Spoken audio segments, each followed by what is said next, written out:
ఇంకా మంచు కురుస్తూనే ఉంది. అంత చలిలో మృదువని కోసం ముగ్గురు అన్వేషణ మొదలుపెట్టారు. అంకిత్, చేతన్, రాహుల్ చెరోవైపు మృదువని కోసం వెతకడానికి వెళ్లారు. ఎవరు మృదువని ఆచూకీ కనిపెట్టినా వాళ్లకు తన 1 నెల జీతం మొత్తం ఇస్తానని అంకిత్ అనౌన్స్ చేశాడు. దాంతో చేతన్, రాహుల్లో ఉత్సాహం రెట్టింపు అయింది. అంకిత్కి చాలా ఎగ్జైట్మెంట్గా ఉంది. నవలల్లో, సినిమాల్లో తప్ప ఇలాంటి అన్వేషణ ఉంటుందా? అసలు మృదువని నిజంగా తనను ప్రేమిస్తుందా? లేకపోతే వ్యాలంటైన్స్ డే నాడు తననే ఎందుకు చూపిస్తుంది? జాగింగ్ చేస్తున్న అమ్మాయిలను పరిశీలనగా చూస్తున్నాడు. అతనికి మృదువని రూపం గుర్తుండిపోయింది. 1,00,000 మందిలో ఉన్న తను మృదువనిని గుర్తించగలడు. కానీ విచిత్రంగా ఇప్పుడు ఏ అమ్మాయిని చూసినా ఆ అమ్మాయిలు మృదువని పోలికలే కనిపిస్తున్నాయి. ఓ అమ్మాయి జాగింగ్ చేస్తుంటే మృదువనిలా అనిపించింది. మృదువని అని పిలిచి మరీ భంగపడ్డాడు. నేనలా కనిపిస్తున్నానా అని దబాయించింది. వెంటనే ప్లేట్ ఫిరాయించేసి నాలుగు ఖర్చుకొని you are just like my cousin అనేశాడు. దాంతో ఆ గండం గట్టెక్కింది. చేతన్ పరిస్థితి ఇంచుమించు అలానే ఉంది. స్కూటర్ ఆపి కెమెరా తీసి కెమెరా వ్యూలోంచి చూస్తాడు. లేకపోతే తనను చితకబోతారని భయం. వీటీవీ ఛానల్ కెమెరా ఉన్న ఐడెంటిటీ కార్డు ఆ విధంగా అతన్ని రక్షించడానికి ఉపయోగపడింది. రాహుల్ పళ్ళు టప్టపలాడిస్తున్నాడు. దానికి కారణం చలి. స్వెటర్ వేసుకున్నాడు. తలకు మంకీ క్యాప్, చేతులకు గ్లౌజ్. అయినా వణుకుతూనే ఉన్నాడు. ఇవన్నీ చాలవన్నట్టు శాలువా కూడా కప్పుకున్నాడు. దేవుడా, నాకు మృదువని కనిపించేలా చూడు. మా భయ్యా బాసు ఇచ్చే డబ్బులో సగం నీ హుండీలో వేస్తాను. ఈ చలిలో నేను వెతకలేను. నాకు ఆ మృదువని కనిపించేలా చూడు గాడ్ అని వేడుకున్నాడు. తర్వాత రోడ్డుకు ఓ పక్కగా ఉన్న టీ కొట్టు దగ్గరికి వెళ్ళాడు. ఒక వేడివేడి పొగలు కక్కి ఛాయ్ ఇవ్వబోయ్ అన్నాడు దర్జాగా. ఆ టీ వడ్డీవాడు రాహుల్ వైపు ఓసారి చూసి అతని అవతారాన్ని అగాదిగా పరీక్షించి గాజు గ్లాసులో టీ ఇచ్చాడు. ఆ ఛాయ్ వంక చూస్తూ, ఇదేమిటో ఛాయ్ ఓ ఇంచుడు తక్కువ ఉంది అడిగాడు. ఛాయ్ నిండా ఉంటే మూతి కాలుతుంది సార్, కోపాన్ని అడిచిపెట్టుకొని చెప్పాడు అతను. పర్లేదోయ్, రోడ్డు స్పీడ్గా వెళ్తే యాక్సిడెంట్స్ అవుతాయని వెళ్లకుండా ఉంటాయా? ఇది అంతే. నోరు చుర్రుమంటుందని కప్పుకు ఇచ్చే డబ్బులు ఇచ్చి తక్కువ తాగుతామా? గొప్ప నగ్న సత్యం చెప్పినట్టు చెప్పాడు రాహుల్. అది కాదు సార్. ఏది కాదు?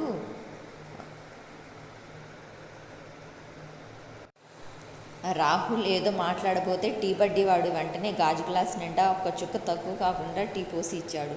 టీ వేడివేడిగా ఉంది. ముందు గ్లాస్ పట్టుకోగానే చుర్రుమంది. ప్రెస్టేజ్ ఇష్యూ కాబట్టి చేతులకు గ్లౌజెస్ ఉన్నాయి కాబట్టి జాగ్రత్తగా టీ కప్పును పట్టుకొని నోటి దగ్గర పెట్టుకున్నాడు. చుర్రుమంది. టీ వేడి పెదవుల మీద హాట్ స్టాంప్ వేసింది. మింగలేక కక్కలేక అలానే ఉండిపోయాడు.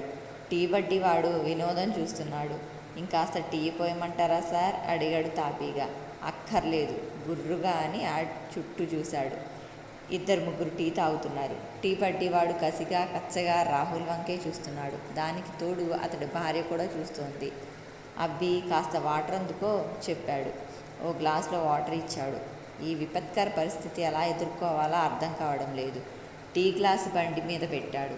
తనిప్పుడు టీ వడ్డీవాడు తాలిబాన్ సైనికులను అమెరికా సైనికులు చూసినంత హీనంగా చూస్తాడు. అలా అని వేడివేడి టీ నోట్లో పెట్టుకొని మరోసారి తన సాహసం చేయలేడు. ఒక్క క్షణం కళ్ళు మూసుకున్నాడు. చిన్న క్లాష్ అయింది మెదడులో. వెంటనే జేబులో నుంచి 2 రూపాయలు తీసి ఓ బన్ అన్నాడు. బన్ కాస్త తుంచి టీలో ముంచాడు. మెల్లిగా టీని లాక్కుంది బన్. నోటితో ఊదుతూ ఉంటూ బన్ ముక్క నోట్లో పెట్టుకున్నాడు. బన్ మొత్తం తినేసరికి టీ అడుక్కు వచ్చేసింది. అప్పుడు స్టైల్గా మిగిలిన ఆ టీని తాగి టీ వడ్డీ వాడి వైపు చూస్తూ, దేనికైనా బుర్ర ఉండాలోయ్ అంటూ ముందుకు నడిచాడు. సరిగ్గా అప్పుడే మృదువని పరిగెడుతోంది. వెనకే శంషేర్ దాదా మనుషులు. వాళ్ళు చాలా దూరంలో ఉన్నారు. అయినా వాళ్ళ స్పీడును చూస్తుంటే ఏ క్షణమైనా ఆమెను చేరుకోవచ్చు. రాత్రంతా పార్కులో గడిపింది. ప్రాణాలు అరచేతుల్లో పెట్టుకొని మృదువని. ఉదయమే ట్యాప్ దగ్గర మొహం కడుక్కుంటూ ఉంటే చూశారు శంషేర్ దాదా మనుషులు. అప్పుడే, ఇంకా తెల్లవారక ముందే లక్కీగా అప్పుడే స్టార్ట్ అయిన ఓ పాల వ్యాన్లో ఎక్కింది. శంషేర్ దాదా మనుషులు తమ జీపు దగ్గరికి వెళ్ళి జీపును తీసుకొచ్చేసరికి పాల వ్యాను చాలా దూరం వెళ్ళి ఓ కాలనీలో ఆగింది. వెంటనే లోపల వ్యాన్లో నుంచి దిగి మళ్ళా పరుగు మొదలుపెట్టింది. అక్కడే శంషీర్ దాదా మనుషుల్ని తక్కువగా అంచనా వేసింది మృదువని. ఎప్పుడైతే మృదువని పాలవ్యాన్లో ఎస్కేప్ అయిందో వెంటనే తాము జీపులో పాలవ్యాన్ను అనుసరిస్తూనే మిగతా వాళ్ళు కుప్పందించారు సెల్ ద్వారా. మృదువని స్పీడ్గా పరిగెడుతూ అప్పుడే రోడ్డు మీదకి వచ్చిన రాహుల్ని గుద్దేసింది. రాహుల్ శాలువా ఆ విసురుకు కింద పడింది. మృదువని వెంటనే ఆగి కిందకి వంగి శాలువా అతని చేతికిస్తూ సారీ అని చెప్పి మళ్ళా పరుగు మొదలుపెట్టింది. ఏదో గొణుక్కుంటూ శాలువా తీసుకున్న రాహుల్కు వెంటనే స్ట్రైక్ అయింది. ఆ అమ్మాయి మృదువని. వెంటనే ఏ మృదువని అని పిలిచాడు. అప్పటికే ఆమె చాలా దూరం వెళ్ళిపోయింది. ఈ విషయం అంకిత్కు చెప్పాలని ముందుకు కదిలాడు. అప్పుడే శంషీర్ దాదా మనుషులు స్పీడ్గా పరిగెడుతూ రాహుల్ని ఢీకొట్టారు. రాహుల్ కింద పడిపోయి నిలదొక్కున్నాడు. అతని భుజం మీద ఉన్న శాలువా కింద పడిపోయింది. శంషీర్ దాదా మనుషులు ఇవేమీ పట్టించుకోకుండా పరిగెత్తారు. ఒరే దున్నపోతులారా, నన్ను ఢీకొట్టి పారిపోతారేమిట్రా? శాలువా తీసిచ్చిపోండ్రా గట్టిగా అరిచాడు ఉక్రోషంగా. కానీ వాళ్ళు రాహుల్ మాటలు వినిపించుకోలేదు. వినిపించుకొని ఉంటే రాహుల్ ఒంట్లోని పార్ట్స్ రక్తం బయటికి రాకుండా హోల్సేల్గా పనిచేయకుండా పోయేవి. అయినా అతనికి ఉక్రోషం తగ్గలేదు. నోటుకొచ్చిన బూతులు తిట్టాడు. అప్పటికి కానీ అతని కోపం చల్లారలేదు. చల్లారాక అప్పుడు గుర్తొచ్చింది మృదువని విషయం. వెంటనే టెలిఫోన్ బూత్ దగ్గరికి వెళ్ళి అంకిత్కు ఫోన్ చేశాడు. జస్ట్లో మిస్ అయింది భయ్యా, చిటుకు వేస్తూ చెప్పాడు రాహుల్. అంకిత్ డిసప్పాయింట్ అయ్యాడు. రాహుల్ ఫోన్ చేసి అర్జెంటుగా పెరేడ్ గ్రౌండ్కి దగ్గరికి రమ్మంటే మృదువనిని ట్రేస్ చేశామేమో అని వచ్చాడు. ట్రేస్ చేయడమే కాదు భయ్యా, పిలిచాను కూడా. కానీ పరుగు పందెంలో పార్టిసిపేట్ చేయడానికి హైదరాబాద్ నుంచి ఢిల్లీ వరకు పరిగెడుతున్నట్టు వెళ్ళిపోయింది. నాకు వెంటనే ఫోన్ చేయాల్సింది చెప్పాడు అంకిత్. వెంటనే ఫోన్ చేద్దామనుకున్నా భయ్యా, కానీ ఈలోగా 4 దున్నపోతు లాంటి మనుషులు నన్ను ఢీ కొట్టడమే కాకుండా నా శాలువా కింద పడేశారు. కనీసం శాలువా అయినా తీసిచ్చి సారీ చెప్పొచ్చుగా. చెప్పి సస్తేనా? అందుకే 10 నిమిషాలు శాపనార్థాలు పెట్టి నీకు తెలియదు భయ్యా, ముట్టుమలు కూడా విరిచా ఇలా అంటూ తన అలా మెటుకలు విరిచాడో కూడా విరిచి చూపించాడు. అంటే అందుకే లేట్ అయిందా? అవును భయ్యా, లేకపోతే ఎప్పుడో ఫోను. రాహుల్ మాటలు పూర్తి కాలేదు. అంకిత్ రాహుల్ శాలువాని తీసి రోడ్డు మీద వేసి కసికొద్దీ కాళ్ళతో తొక్కి వెధవ శాలువాకు కక్కుర్తిపడి నాకు లేటుగా ఇన్ఫర్మేషన్ అందిస్తావా తిట్టిపోశాడు అంకిత్. భయ్యా పెద్ద గావుగా పెట్టి రోడ్డు మీద పడి ఉన్న తన శాలువా తీసుకొని నా శాలువాతో ఎన్ని ఆటలు ఆడుకుంటున్నారు భయ్యా. చచ్చా, ఇవాళ పొద్దున్న ఎవరి మొహం చూశాను. ఉదయం నుంచి నా శాలువా నా భుజం మీద కాకుండా రోడ్డు మీదే ఉంటుంది. చాలే పెద్ద శాలువా నువ్వును. అయినా నువ్వు ఒక్క ఎపిసోడ్ అయినా అసిస్టెంట్ డైరెక్టర్గా చేసావా? కనీసం క్లాప్ అయినా కుట్టావా? గొళ్ళెం సన్మాన సంస్థకు 500 తగిలేసి కప్పించుకున్న శాలువానే కదా. మరో గొట్టంగాడితో ఇంకో శాలువా కప్పిస్తానులే విసుగ్గా అన్నాడు అంకిత్. అప్పటికే అంకిత్ మోహన్లో సీరియస్నెస్ చూసి నోరు మూసుకున్నాడు రాహుల్.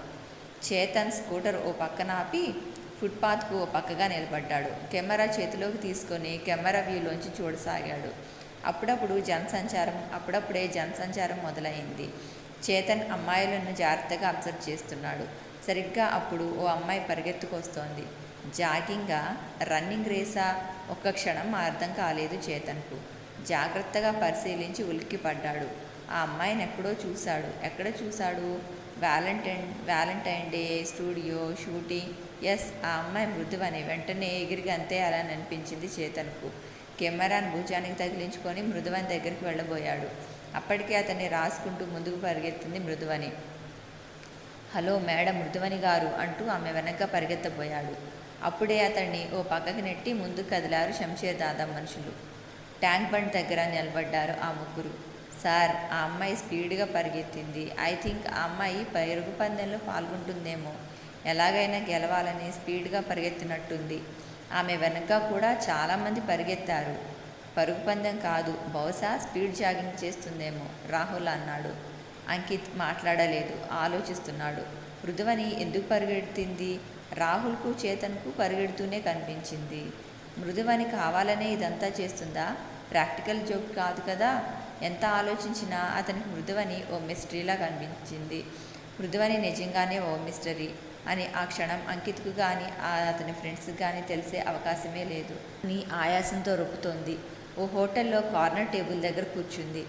ఆమెలో ఆందోళన ఇంకా తగ్గలేదు.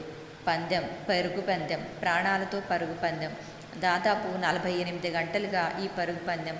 ఒక్క క్షణం ఆగినా తన ప్రాణాలు గాలిలో కలిసిపోతాయని తెలిసి అనుక్షణం గుండెను గుప్పిట్లో పెట్టుకుని మొదలెట్టాను పరుగు పందెం. రాత్రంతా పార్కులో కలత నిద్రే. ఏ క్షణం ఎప్పుడు ఎటువైపు నుంచి ప్రమాదం ముంచుకు వస్తుందో తెలీదు. పోలీసులు, డిఫెన్స్, శంషేర్ దాదా మనుషులు, నగరమంతా తన గురించే వేట.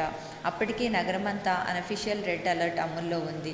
ఏ క్షణం ఎప్పుడు ఎవరు తనను చుట్టుముడతారో తెలీదు. తన స్టూడియోలోకి వెళ్ళడం, అక్కడ ఏదో ఓ ప్రోగ్రాం తాలూకు షూటింగ్ జరుపుతూ ఉండడం, సడన్గా తాను అక్కడికి వెళ్ళేసరికి అది వ్యాలంటైన్స్ డే ప్రోగ్రాం అని తెలియడం అంతా గుర్తుంది.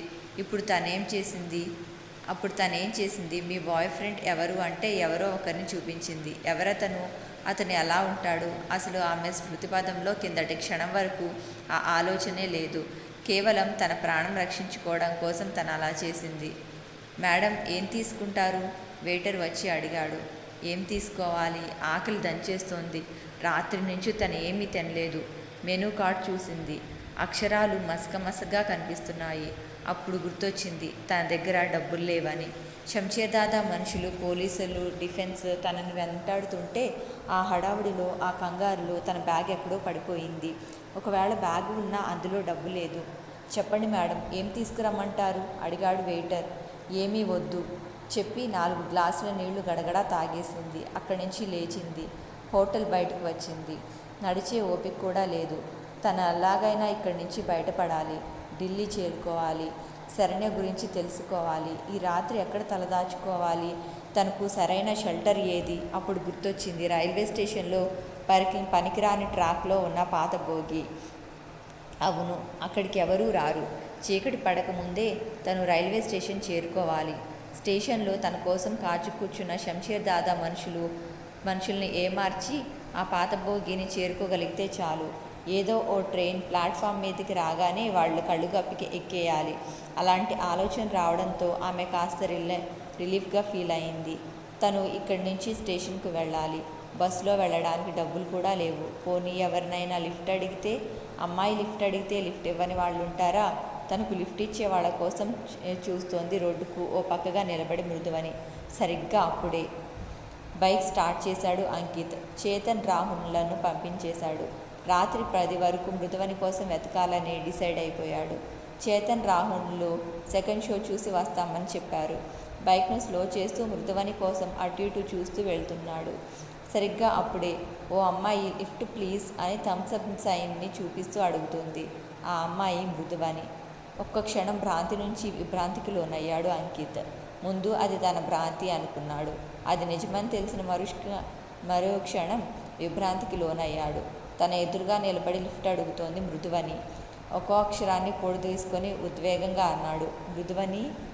ఒక్క క్షణం కంగారు పడిపోయింది మృదువని. అంతలోనే తేరుకొని మృదువన ఆవిడెవరు? అడిగింది దబాయింపుగా. ఓహో, మళ్ళీ ప్రాక్టికల్ జోకా? యు ఆర్ మృదువని. నిన్న మా స్టూడియోలో మీరు రాలేదు? బైక్ స్టాండ్ వేసి అడిగాడు. అతను ఒక రకమైన ఉద్వేగానికి లోనయ్యాడు. మాటల్లో చెప్పలేని ఆనందం అతన్ని ఆవరించింది. నన్ను స్టేషన్ వరకు డ్రాప్ చేయగలరా? స్టేషన్ వరకు లిఫ్ట్ ఇస్తారా? అవసరం తనది. అందుకే అనవసరంగా ఆర్గ్యూ చేయకుండా అడిగింది.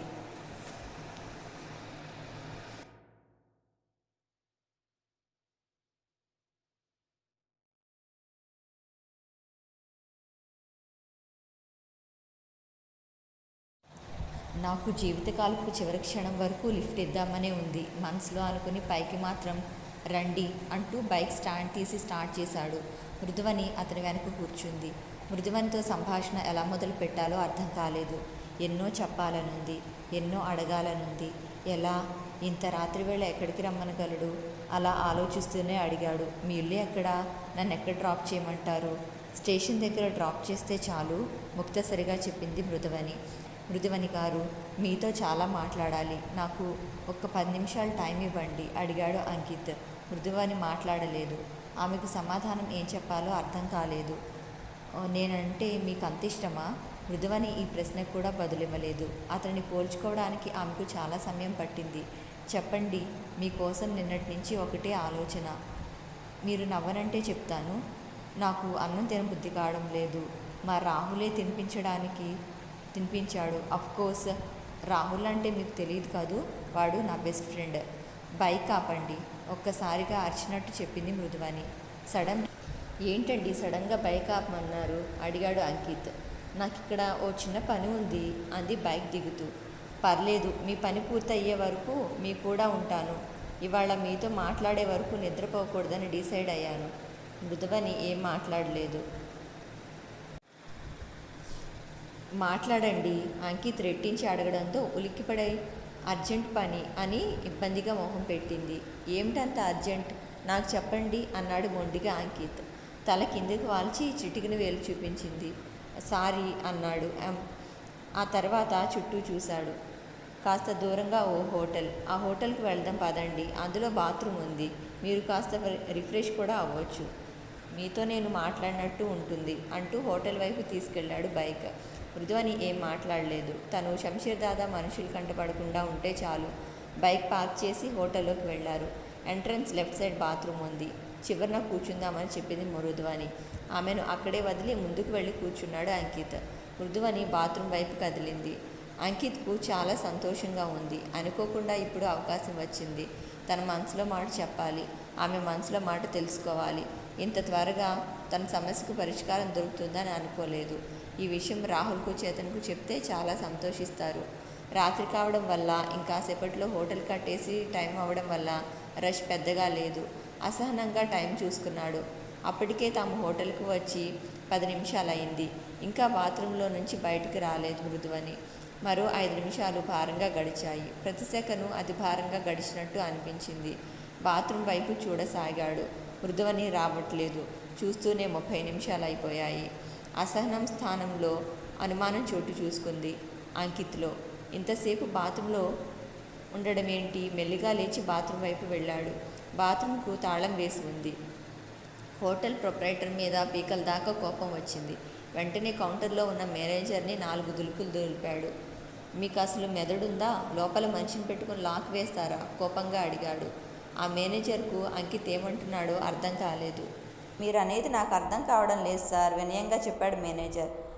కావడం లేదు, ముందు తాళం తీ, కసురుకున్నాడు అంకిత్. అతనికి చాలా కోపంగా ఉంది. అంకిత్ లోపలికి వెళ్ళిన విషయం గమనించకుండా అది హోటల్ క్లోజ్ చేయకముందే తాళం వేయడం ఏంటి? సారీ సార్, బాత్రూమ్కి మా ప్రొప్రైటర్ దగ్గర ఉంది. ఎక్కడున్నాడు? వేర్ ఈజ్ హీ అడిగాడు అంకిత్. ఆయన బెంగళూరు వెళ్ళారండి, రేపు వస్తారు. ఆయనతో అర్జెంటుగా మాట్లాడాల్సిన పనేమైనా ఉందా? కూల్గా అడిగాడు మేనేజర్. ఈసారి కోపం నషాళానికి అంటింది. బాత్రూంలో ఎవరున్నారో గమనించకుండా తాళం వేసి బెంగళూరు వెళ్ళడం ఏంటి? మెదడు లేకుండా. ముందా తాళం పగలగొట్టండి కోపంగా అని చుట్టూ చూశాడు. తాళం పగలగొట్టే సాధనం ఏదైనా దొరుకుతుందేమోనని. సార్, మీకు బాత్రూమ్కి వెళ్ళడం అంత అర్జెంట్ అయితే అలా వెళ్ళండి చెప్పాడు మేనేజర్. యగాదిగా మేనేజర్ వైపు చూసి చెప్పాడు. నా ఫ్రెండు. మీ ఫ్రెండా? 3 రోజులుగా బాత్రూంలోనే ఉన్నాడా? ఈ పాటికి చచ్చే ఉంటాడు. బాత్రూంలోకి వెళ్ళి 3 రోజులైతే ఇప్పుడు తాపీగా చెప్తున్నారేంటి సార్? 3 రోజులేంటి, ఇందాకే వెళ్ళారు చెప్పాడు అంకిత్ మరింత విసుగ్గా.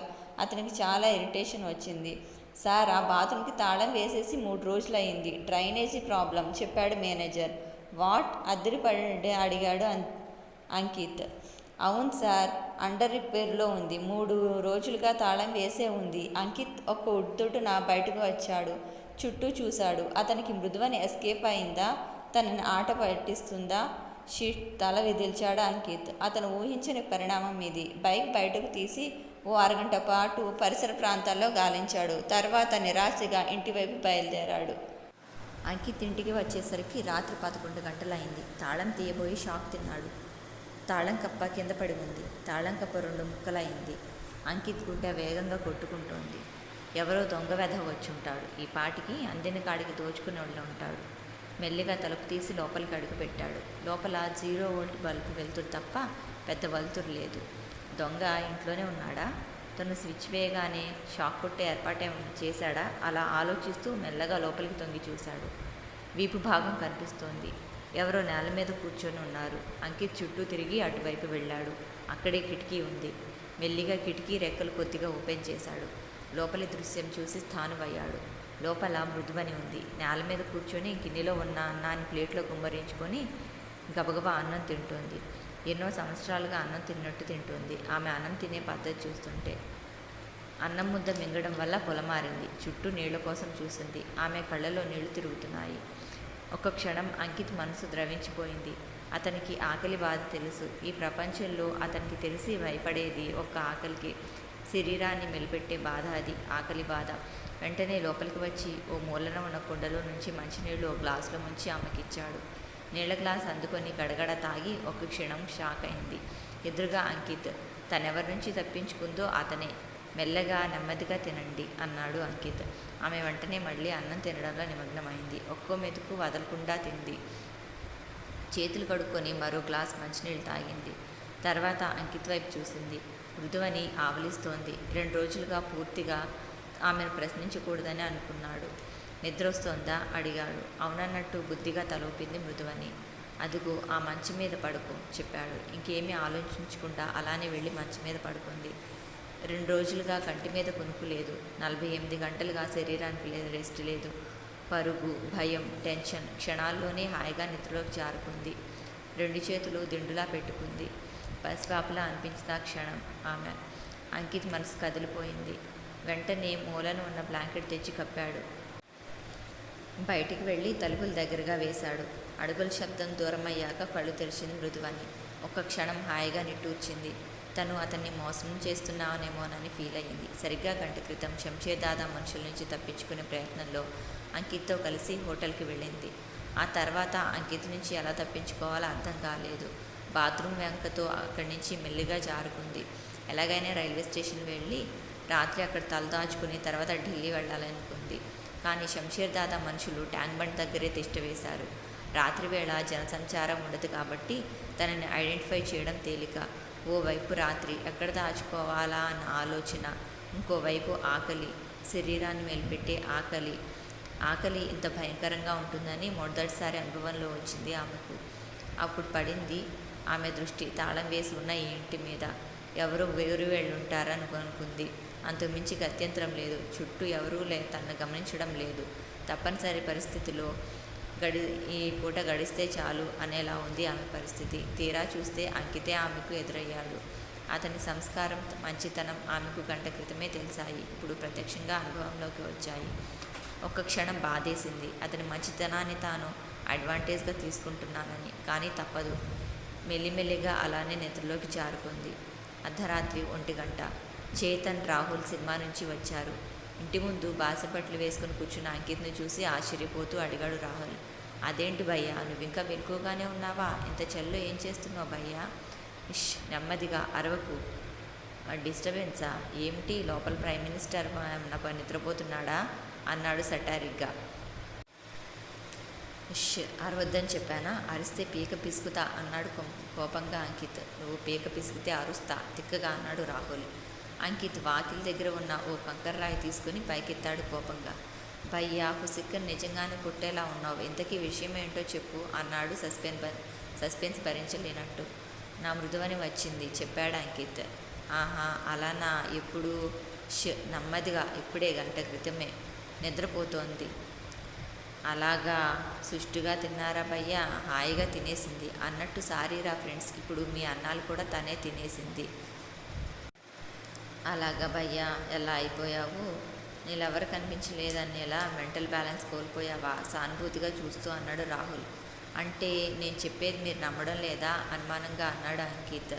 అంకిత్కి అర్థమైంది వాళ్ళు తన మాటలు నమ్మడం లేదని. వెంటనే వాళ్ళిద్దరినీ కిటికీ దగ్గర వరకు తీసుకెళ్ళి కిటికీ రెక్కలు తెరిచి చూపించాడు.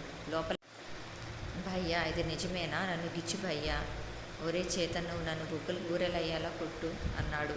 చేతన్ దాన్ని సీరియస్గా తీసుకుని బలం కొద్దీ రాహుల్ చెంప చెల్లుమని అనిపించేలా బుగ్గలు బూరెలయ్యేలా చేశాడు. చచ్చాన్ రోయ్ అని కేకేసి బుగ్గ తడుముకొని, బుగ్గ బూర అయితే అయింది కానీ నీ లైఫ్ తంతే గూరెల కంపులో పడ్డట్టయింది ఏంటి గురు అంటూ అరిచాడు రాహుల్. చంపేస్తా అరిస్తే అంటూ ఓ పావుగంటలో ప్లేబ్యాక్ చెప్పుకొచ్చాడు. అదిరా జరిగింది. పాపం మంచి ఆకలి మీద ఉంది, తర్వాత మంచి నిద్ర మీద ఉంది. రేపొద్దున్నే డీటెయిల్స్ కనుక్కుందాం. ఈ రాత్రికి మరోలా అనుకోకుండా మీరు కూడా నాతో పాటే ఈ అరుగు మీద పరుచుకోవడానికి బెడ్షీట్లు లేకుండా, కప్పుకోవడానికి బ్లాంకెట్ లేకుండా పడుకోవాలి. అంతే కదా భయ్యా? అంతేలే భయ్యా. లవర్ బందర్ లడ్డు, ఫ్రెండ్స్ పాచిపోయిన బిర్యానీ అన్నట్టు ఏం చేస్తాం? మా బీబీ మా తల్లి మా వంత అన్నం కూడా తినేసిందా, మా బ్లాంకెట్లన్నీ కప్పుకుందా, వెరీ గుడ్ భయ్యా, గాడ్ ఈజ్ గ్రేట్ అన్నాడు చలికి వణుకుతూ. ఆ ముగ్గురు రాత్రంతా వణుకుతూనే ఈ తెల్లవారుజామున నిద్రలోకి జారుకొని 7-7:30 ప్రాంతంలో కళ్ళు తెరిచారు. ముగ్గురికి 3 బ్లాంకెట్లు కప్పి ఉన్నాయి. తల కింద దిండ్లు ఉన్నాయి. ఈ దిండ్లు ఎవరు పెట్టినట్టు, ఈ బ్లాంకెట్లు ఎవరు కప్పినట్టు అనుకుంటూ లోపలికి వెళ్ళి చూశారు. అంకిత్ గుండె గుబేల్ మంది. లోపల ఖాళీ మంచం అతన్ని వెక్కిరిస్తూ కనిపించింది. దిండు దగ్గర ఒక స్లిప్ ఉంది. నన్ను క్షమించండి అని ఆ స్లిప్ మీద రాసి ఉంది. ఇదేంటి భయ్యా, ఎలా హ్యాండ్ చెల్లింది మెల్లగా అన్నాడు రాహుల్. వెంటనే అంకిత్ సీరియస్గా చూడడంతో కామ్ అయిపోయాడు. అతను ఇంకా జీర్ణించుకోలేకపోతున్నాడు. తెల్లవారాక డీటెయిల్స్గా అడగొచ్చని అనుకున్నాడు. ఇలా చెప్పా పెట్టకుండా వెళ్తుందని అనుకోలేదు. అతని శరీరం మనసు రెండు మొద్దుబారిపోయాయి. భయ్యా కళ్ళు తెరిచాడు అంకిత్. ఉదయం నుంచి అతను అలానే గదిలో కూర్చుండిపోయాడు. రాహుల్, చేతన్లు అంకిత్ని ఒంటరిగా వదిలి వెళ్ళారు. కాసేపు ఒంటరిగా ఉంటే అతని మనసు తేలికవుతుందేమో అనే ఉద్దేశంతో. లైట్ కూడా వేసుకోకుండా చీకట్లో ఉన్న వెంటి భయ్యా, ఇప్పుడు సాయంత్రం 6 దాటింది అంటూ లైట్ వేసి కిచెన్లోకి వెళ్ళి చూశారు. అన్నం అలానే ఉంది. ఉదయం నుంచి అన్నం కూడా తినలేదు కదూ. ఆ అమ్మాయి ఎక్కడికి వెళ్ళదు, నిన్ను వెతుక్కుంటూ వస్తుంది భయ్యా, హామీ ఇచ్చాడు రాహుల్. నాకు నమ్మకం లేదు రాహుల్. ఈ ప్రపంచంలో మొదటిసారిగా నేను కావాలని అనుకున్నది ఆ అమ్మాయిని, సిన్సియర్గా చెప్పాడు అంకిత్. ఆ అమ్మాయి ఎక్కడున్నా వెతికి నీకు అప్పగించే పూచి నాది. ముందులే ఫ్రెష్ అప్ అవ్వు అన్నాడు రాహుల్. ఇప్పుడా? ఎందుకురా? మొన్న వదిలేసిన ప్రోగ్రాం ఇప్పుడు చేద్దాం. రైల్వే స్టేషన్లో ప్రయాణికులు ట్రైన్ని ఎలా క్యాచ్ చేస్తారో షూట్ చేద్దామని మొన్న అనుకుని మిస్ అయ్యాం కదా. ఈసారి ఖచ్చితంగా మిస్ అవ్వకుండా షూట్ చేద్దాం. కాకపోతే యాక్షన్ కట్లు మనకు అచ్చిరానట్టున్నాయి. ఈసారి యాక్షన్ కట్ నీ వంతు. నేను పరిగెత్తి ట్రైన్ క్యాచ్ చేస్తా, నువ్వు యాక్షన్ కట్ చెప్పు.